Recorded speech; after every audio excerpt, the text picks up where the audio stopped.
The dining room fell silent when Amanda spoke. "I didn't invite you, Margaret." Her voice was calm, almost pleasant, as if she were commenting on the weather. She stood at the head of my oak dining table, the one I'd chosen 32 years ago, the one I'd polished every Sunday morning until my hands ached. My son David sat beside her, eyes fixed on his plate like a guilty child. Around them sat my grandchildren, my other son James and his wife Linda, even my sister Claire, who'd driven 3 hours for what she thought was a family dinner. Everyone stared at me standing in the doorway of my own home, holding the apple pie I'd baked that morning. "I'm sorry," I managed, my voice barely above a whisper. Amanda's smile didn't reach her eyes. "This is a family dinner. For family." She emphasized the last word as if I were a stranger who'd wandered in from the street. "David and I have been discussing it, and we think it's time for some boundaries. We're building our own traditions now. Our own traditions. In the house I'd designed. At the table I'd saved for. Under the roof my late husband Tom and I had put up with our own hands." "Mom, maybe you should," David started, but Amanda placed her hand over his, silencing him with a gentle squeeze. "It's okay, honey. I'll handle this." She turned back to me, her expression sympathetic in the way a teacher might look at a confused student. "Margaret, you have to understand. This is our home now. David and I need space to make our own decisions without you hovering." Hovering. The word hung in the air like poison. I looked at my son, my firstborn, the boy I'd rocked through colic, put through college by working double shifts at the hospital. He wouldn't meet my eyes. "David." My voice cracked. He finally looked up, and what I saw there broke something inside me. Not defiance. Not anger. Just resignation. As if this were inevitable. As if I were the problem. "Mom, Amanda's right. We need to do things our way now. Maybe you should, call first from now on. Call first." To visit the house I'd given them. I stood there holding my pie, watching my family, sitting at my table in my house, and nobody said a word in my defense. My sister Claire opened her mouth, closed it again. James looked away. The grandchildren suddenly found their phones fascinating. "I see," I said quietly. I set the pie on the counter, not the table. Amanda hadn't invited me that far, and walked to the door. My hands weren't shaking yet. That would come later, when I was alone. I'll see myself out.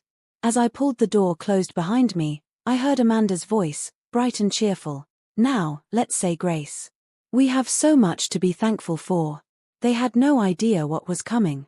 But they would find out in exactly 48 hours, when the registered letters are 6 months before that dinner. I was still Margaret Reynolds, retired ICU nurse, widow of 3 years, mother of 2, grandmother of 4.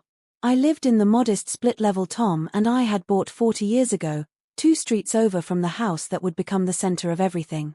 That house, the beautiful craftsman with the wraparound porch and the kitchen that caught morning light like liquid gold, that had been my dream. Tom and I had planned to build it together after he retired. We'd bought the land in 1998, a double lot with mature oak trees and a view of the creek. We'd spent 20 years sketching floor plans at the dinner table, arguing good-naturedly about whether the master bedroom should face east or west, saving money in a special account we called the Dream Fund. Then Tom had his first heart attack in 2019. The second one, 3 years later, was massive. He died before the ambulance arrived, in our bedroom, his hand still warm in mine. I was 64 years old, and our dream house was still just drawings in a folder. For 6 months after Tom's funeral, I couldn't look at those drawings. Then one morning I woke up and realized that Tom would hate seeing that land sit empty. He'd want me to build it. He'd want me to live in it. So I started. I used everything, our savings, Tom's life insurance, even money I'd set aside for the grandchildren's college funds. I worked with the architect, haggled with contractors, made 1,000 decisions Tom and I should have made together. When David, my oldest, expressed interest in the house, I felt a surge of joy. He wanted to be part of our dream. "Mom, this place is incredible," he'd said, walking through the half-finished frame. "Amanda would die for a kitchen like this." Amanda. His wife of 2 years. Pretty, polished Amanda with her real estate license and her carefully curated Instagram feed. She'd smiled at me at family dinners, called me Mom, brought me flowers on Mother's Day. You should have it, I said impulsively. When it's finished. You and Amanda. David's eyes widened. Mom, no. This is your dream house. It was Tom's and my dream, I corrected. But dreams change. I don't need this much space. And you're starting your family. You should have the house where your dad and I planned to grow old. It felt right, saying it. It felt like Tom would approve. We'd pay you rent, David insisted. I waved it off. Don't be silly. Consider it an early inheritance. Lord knows I won't need much once I downsize. The truth was simpler and more naive. I wanted to see my grandchildren growing up in that house.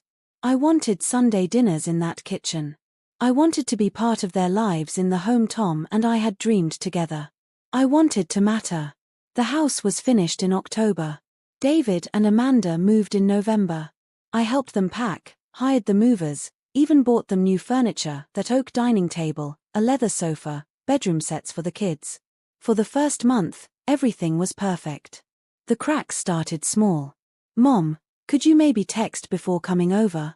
Amanda asked sweetly after I stopped by with cookies. I wasn't dressed. Mom, we're busy today, David said when I invited them to my place for Sunday dinner. Amanda's got a showing.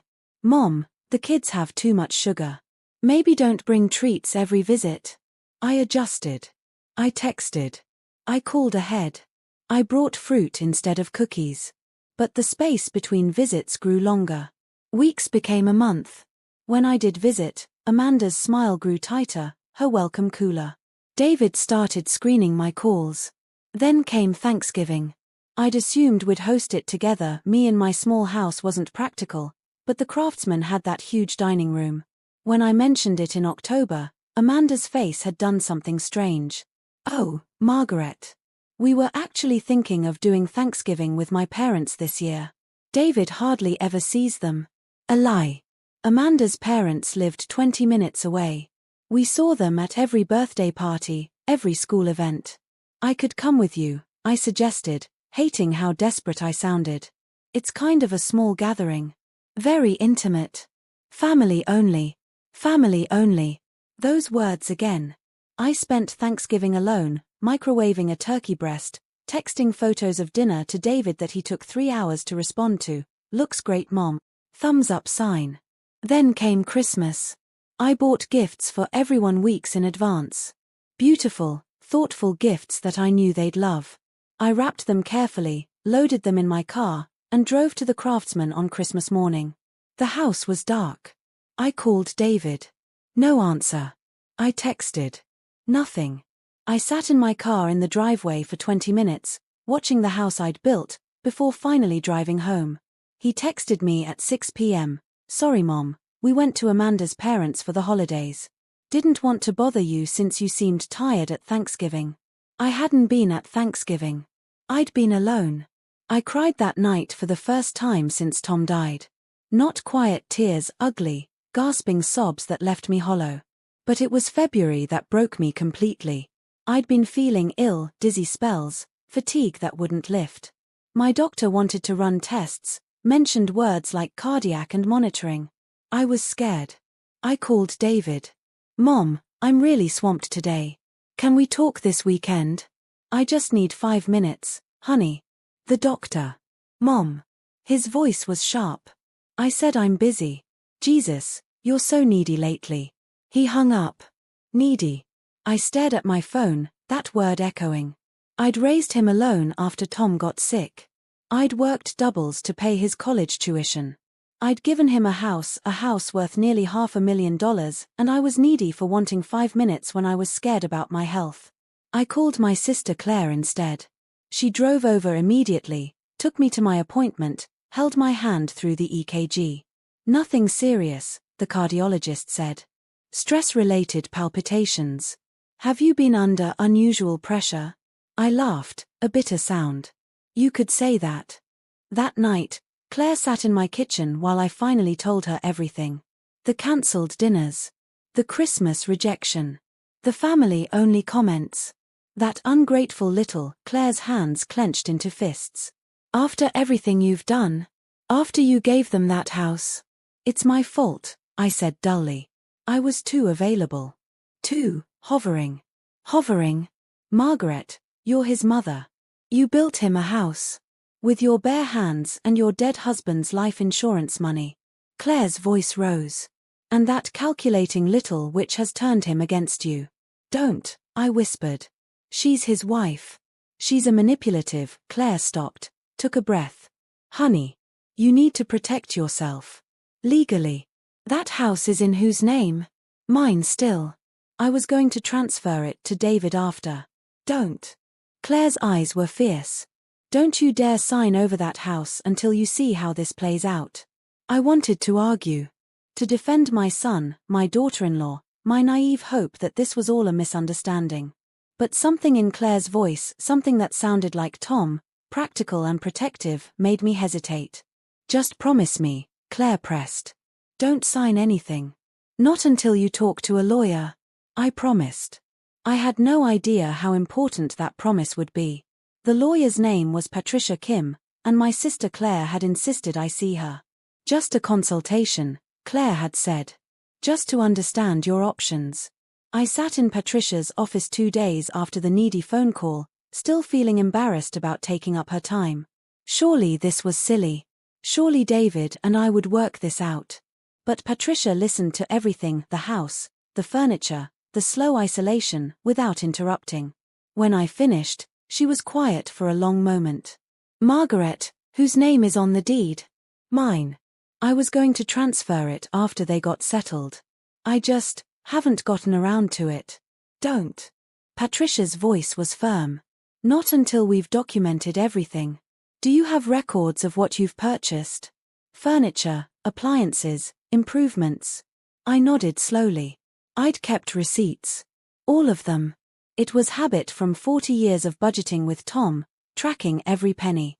Good. I want you to gather all of it. Every receipt, every bank statement showing transfers or purchases. Can you do that? I suppose. But why? It's a gift. I wanted them to have it. Patricia leaned forward. Margaret, I've seen cases like this before. I'm not saying it will happen, but I need you to understand something. You currently own a house you're not living in. You've furnished it. You're paying property taxes on it. And from what you've told me, you're being systematically excluded from it. The word systematically made something cold settle in my stomach. If your relationship with your son doesn't improve, and I hope it does, you need to be protected. That house is leverage. Your security. Possibly your retirement. I wanted to protest. To say David would never, but the memory of his voice, "You're so needy lately," stopped me. What do I do? Nothing dramatic. Just document. Keep those receipts organized. If they ask you to sign the deed over, tell them your accountant advised waiting until next tax year. And Patricia hesitated. Start creating some distance. Let them come to you. They won't, I said quietly. They never do. Then you'll have your answer, won't you? Over the next few weeks, I followed Patricia's advice. I didn't call. Didn't text. Didn't drop by with groceries or offers to babysit. I organized my receipts into a neat folder. $487,000 for the house construction. $43,000 for furniture. $12,000 for landscaping. $8,500 for appliances. More than $500,000. My life savings. Tom's legacy. All sitting in a house I'd been told I wasn't invited to. My phone stayed silent. March passed. April. The cherry trees bloomed in the yard of my little split level. I worked in my garden, had lunch with Claire, saw my other son James and his family regularly. James had noticed the tension with David. "What's going on with Dave?" he asked over coffee. "He barely talks to me anymore either. It's like Amanda's the only person who exists." I deflected, made excuses. But inside, something was hardening. A small, quiet kernel of resolve. Then came the birthday party. My granddaughter Emma, David and Amanda's oldest, was turning 7. I found out about the party from a Facebook photo James posted, Emma grinning in a princess dress, surrounded by presents and balloons. In my house. At my table. I hadn't been invited to my own granddaughter's birthday. I sat staring at that photo for an hour, something breaking and reforming inside me. Not breaking down. Breaking open. Into clarity. I called Patricia. I'm ready, I said. Tell me what I need to do. What I needed to do, it turned out, was simple. Give them exactly enough rope. Patricia drafted a formal lease agreement. Market rate rent for a house that size, $3,200 per month, backdated to their move-in date. I had the legal right, she explained, to either collect rent or ask them to leave. The house was mine. I'd never formally gifted it. But don't send it yet, Patricia advised. Wait. See if they reach out. If they do, try to reconcile. This is the nuclear option. I waited through May. Through June. Then came July and that dinner invitation I wasn't invited to. After Amanda told me to leave my own house, I drove home carefully, hands steady on the wheel. I didn't cry. I'd done enough crying. I called Patricia from my kitchen. Send the letters, I said. All of them. You're sure? I looked around my small house, the one I'd lived in with Tom, the one that held real memories instead of hollow dreams. I'm sure. Then we'll send them tomorrow. Registered mail. They'll have to sign for them. I hung up and made myself tea. I felt calm. Clear. For the first time in months, I wasn't confused or hurt or desperate for scraps of my son's attention. I was done begging for space in my other letters arrived on a Thursday morning. I knew because David called me at 8:47 a.m., his voice shaking with rage. What the hell is this, Mom? I put my coffee down carefully. You'll have to be more specific, David. This legal letter. Demanding rent. Threatening eviction. Are you out of your mind? I'm completely sane, actually. For the first time in months. You're trying to charge us rent. On a house you gave us. I never gave you the house, David. I let you live there. Free of charge. For 9 months. But since I'm apparently not family anymore, I thought we should make this arrangement more professional. This is insane. You can't just, Mom, we have kids. Where are we supposed to come up with $3,000 a month? It's actually $3,200. Below market rate, according to comparable properties. And you'll notice the lease backdates to November. You owe $28,800 in back rent. The silence on the other end was profound. You're bluffing. The deed is in my name, David. Check if you don't believe me. I own that house. The one I built with your father's life insurance money while you were too busy to visit me even once during construction. The one I furnished with my savings. The one I pay property taxes on. My house. Amanda said you'd signed it over. Amanda lied. Or assumed. Does it matter which? I heard a woman's voice in the background, sharp and panicked. Amanda had been listening. If you can't pay rent, I continued, voice steady, the lease allows for a 30-day notice to vacate. I'm happy to discuss this in person. Perhaps over dinner. At my table. In my dining room. You bitter, vindictive. I'm coming by this evening at 6, I interrupted. I expect to be invited in. We can discuss terms then. Like family. I hung up before he could respond. At 5:45 p.m., I pulled up to the Craftsman. My house. The lights were on, cars filled the driveway. When I knocked, Amanda answered, her face pale but her smile fixed in place. Margaret. Please come in. The dining room was full. David and Amanda, James and Linda, even my grandchildren, looking confused. And Claire, who'd insisted on coming as my witness. I took my seat at the head of my oak table. Thank you for inviting me, I said pleasantly. I brought pie. Amanda's hands trembled as she poured water. David wouldn't look at me. Mom, he started, voice strained. Can we talk about this reasonably? Of course. I'm very reasonable. I folded my hands. I built this house with your father's life insurance money. $500,000. I furnished it for another $43,000. I've paid 9 months of property taxes, insurance, and utilities. That's another $18,000. I've invested over $500,000 in this property. We know, but I was told I wasn't invited to my own house. At the table I purchased. On Christmas. On my granddaughter's birthday. To a family dinner where my presence was hovering. Amanda made a small sound.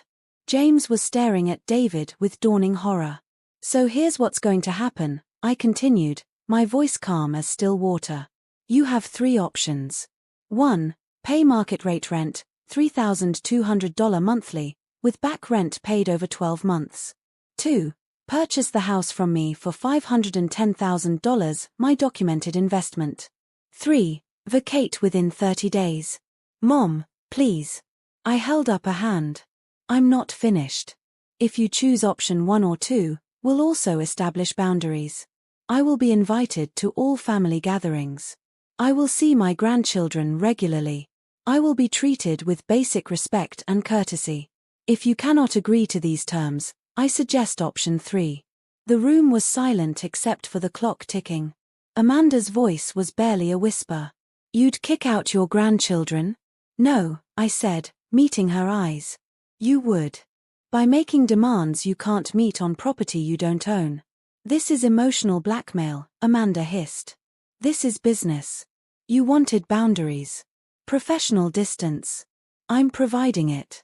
With contracts and terms and legal documentation. I stood, smoothing my skirt. You have until Monday to decide. Patricia Kim, my attorney, will be expecting your respo. The call came Sunday night. Mom.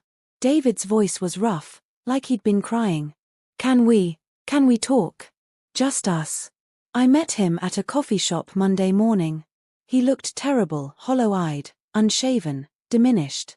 I'm sorry, he said before I could even sit down. God, Mom. I'm so sorry. I waited. I didn't realize. I let Amanda, she kept saying you were overbearing, that we needed space, that you were trying to control. He stopped, rubbed his face. I let her convince me that your wanting to be part of our lives was somehow wrong. Why? My voice was quiet. What did I do that was so terrible? Nothing. You did nothing. You gave us everything. His voice cracked. I was just so stupid. She kept comparing you to her mom, saying her mom knew boundaries, her mom respected privacy. And I wanted her to be happy. So I just let you go. The pain in his voice was real. It didn't erase my hurt, but it acknowledged it. You called me needy, I said. When I was scared about my heart. I know. Tears ran down his face now. I know, Mom. I hate myself for that. I was at work, stressed, and Amanda we'd had a fight that morning about you, and I just snapped. But that's not an excuse. You needed me and I failed you. Yes, I agreed simply. You did. He flinched. So what now? I asked. What does Amanda want? It doesn't matter what Amanda wants. This is what I want. He leaned forward. James helped me see it. He said I'd been an asshole for months, shutting everyone out. That Amanda was isolating me from my whole family, not just you. And he was right. What are you saying? I'm saying. David took a shaky breath. Amanda and I are separating. She's moving in with her parents. I can't be married to someone who'd make me choose between her and my mother. Who'd exclude you from Emma's birthday. Who'd tell you that you weren't invited to a house you built. I hadn't expected this. David, I didn't want to break up your marriage. You didn't. She did. By making it impossible to have both of you in my life. He reached across the table. Mom, I know I don't deserve it, but, can we start over? Can you forgive me? I looked at my son, really looked at him. I saw the little boy who'd held my hand on his first day of school. The teenager who'd cried at his father's funeral. The man who'd lost his way but found it again. I can forgive you, I said slowly. But things can't go back to how they were. I won't be taken for granted again. I know. And I'll pay rent. I want to. It's fair. We'll work something out. Something reasonable. He was crying openly now. I love you, Mom. I'm so sorry. I love you too, sweetheart. Always. The next few weeks were complicated. Amanda moved out, angry and bitter, threatening lawyers. But her threats were empty. She had no claim to a house she didn't own and had never paid for. David stayed, paying rent, rebuilding bridges. The grandchildren started coming over to my place for sleepovers. James and his family became regular fixtures at Sunday dinners again. And slowly, carefully, my family began to feel like a family. 6 months later, I sold the Craftsman. David had offered to buy it, but I shook my head. Too many complicated memories, I said. Let's start fresh. I sold it for $525,000. After Patricia's fees and back taxes, I cleared $490,000. With that money, I bought a smaller place, a cozy bungalow 3 blocks from James, with a garden and a sunroom and enough space for grandchildren to visit but not enough to lose myself in. I kept the oak dining table, though. That table had history. Good meals and bad, honest conversations and painful silences. It earned its place in my new kitchen. The rest of the Craftsman furniture I divided between David and James. Fair. Equal. No strings attached. On the first Sunday in my new place, I hosted dinner. All of them came: David and his kids, James and Linda and their children, Claire and her husband. We crowded around that oak table, passing dishes and talking over each other, the way families do. David caught my eye across the table and mouthed, "Thank you." I nodded. We still had work to do, trust to rebuild, boundaries to maintain. But we were trying. Both of us. After everyone left, I stood in my kitchen washing dishes, looking out at my small garden. I thought about Tom, about the house we'd dreamed of together, about the strange path that dream had taken. The Craftsman had never been about the house itself, I realized. It had been about building something lasting. About family and legacy and love. I'd built it. And then I'd nearly lost everything trying to hold on to the wrong version of it. But I'd also learned something Tom had always tried to teach me: love without boundaries isn't love. It's surrender. And surrender doesn't build strong families, it erodes them. I'd learned to value myself. To understand that giving everything doesn't mean you should accept nothing in return. I'd learned that sometimes the greatest gift you can give your children isn't your sacrifice. It's your example of self-respect. My phone buzzed. A text from Emma: "Grandma, thank you for dinner. I love you. Can I come over next weekend?" 2 hearts. I smiled, typing back, "Of course, sweetheart. I'll make your favorite cookies." I dried my hands, turned off the kitchen light, and walked to my small sunroom. Outside, the autumn evening was settling in, golden light through the trees. I'd thought I'd lost everything: my dream house, my relationship with my son, my place in my own family. But I'd gained something more important. I'd gained myself back. And that, I realized, was worth more than any house, any table, any dream deferred. I was free. Valued. Home.